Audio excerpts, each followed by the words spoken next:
বিসমিল্লাহির রহমানির রহিম। আসসালামু আলাইকুম। এগুলো হচ্ছে রেড কোরাল বা মারজান পাথর বলা আরবিতে।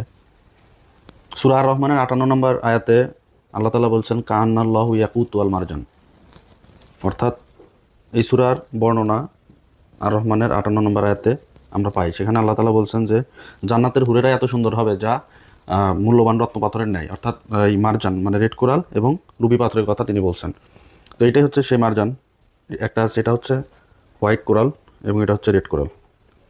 রেড কোরাল আসলে কোনো পাথর নয়, এটি সমুদ্রের গভীরে জন্মানো একটি জীবিত প্রবাল। এর গায়ের ময়েশ্চারচার একদম স্মুথ এবং রং হালকা উজ্জ্বল। এগুলো মূলত পাওয়া যায় ইতালিতে, জাপানে, ভূমধ্যসাগরে পাওয়া যায় এবং শ্রীলঙ্কাতে পাওয়া যায়। বিশেষ করে ইতালি এবং জাপানের রেড কোরাল হচ্ছে বেশি প্রসিদ্ধ। হোয়াইট কোরাল আমার কাছে ফিঙ্গারিংও আছে, এগুলো হচ্ছে আমাদের রেডি ফিঙ্গারিং। এখানে এটা আছে জাপানিজ কোরাল, এটা হচ্ছে ইতালিয়ান কোরাল, যেখানে আছে জাপানিজ ইতালিয়ান কোরাল।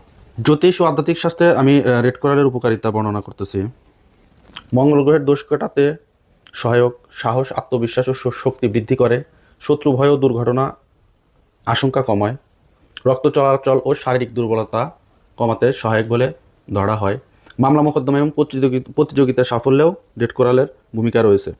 বিশেষ করে যারা শারীরিকভাবে দুর্বল, অর্থাৎ চলতে ফিরতে দুর্বলতা অনুভব করে, যে কোনো কাজে মন বসে না বা কাজ করতে গেলে দুর্বলতা ফিল হয়, তারা রেড কোরালের রত্নপাথরের ফিঙ্গারিং ব্যবহার করতে পারেন, আংটি ব্যবহার করতে পারেন।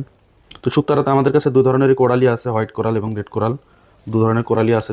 যাদের প্রয়োজন তারা অবশ্যই আমাদের পেজে ইনবক্স করতে পারবেন অথবা আমাদের হোয়াটসঅ্যাপে নক করতে পারবেন। ধন্যবাদ সবাই।